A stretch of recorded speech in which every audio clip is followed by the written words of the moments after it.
Hello Pre-Calc. So this is an extension of 6465. We're still talking radians, which we call circular functions because we keep our calculators in radian mode. And for the most part, we are focusing on arc length as opposed to the angle that is swept out. Arc length on the unit circle even. So what is a circular function? So if I have a circle and the radius here is 1, this part is important, then we can identify our trig values in terms of u and v. I don't know who came up with the brilliant idea to put u and v together, because most people when they write them they look the same, but u and v replace our x and our y. I don't know, it's just another naming convention. So remember, our radius is 1. So sine is just going to represent the opposite value because r is 1, the opposite over 1. Cosine will just represent the adjacent because it's now the adjacent over 1. Tangent still is the opposite over the adjacent. And then the others are the reciprocal. So there's not much different that is happening there. If you did not have a radius of 1, what's kind of interesting is, let's say I was looking at a point down here. Let's call this point A, and let's say my radius was 7. So I know that the coordinate here is 0, -7. And if I wanted to find, say, the value there, so sine of, let's say, theta, is going to be, in this case, it's really v over r, which is the y value. So the y value is -7 over the radius. Notice that still gives us a -1, as if it was the unit circle. So the ratio, everything's going to come out okay.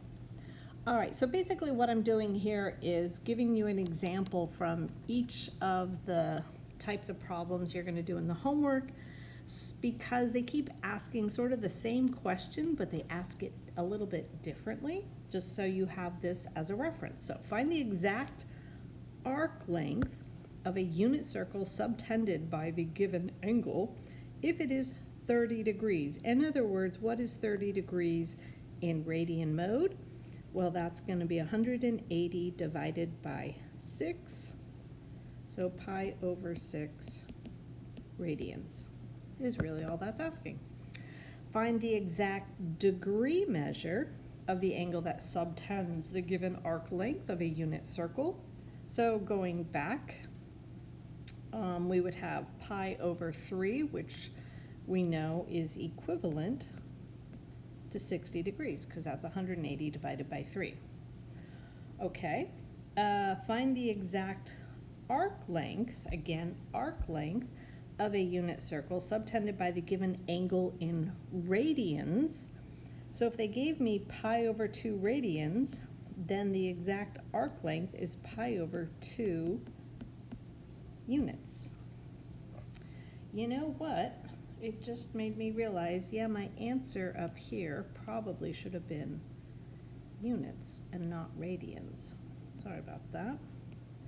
They want the arc length of the unit circle. Okay.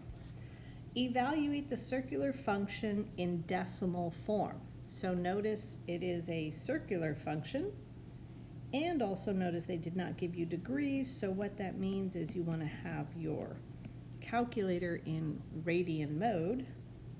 So if I go tan 1, you should get 1.557. In this case, that would be radians. Find the inverse circular function in decimal form. Again, since it's a circular function, that means radians. So you go to your little calculadora in radian mode.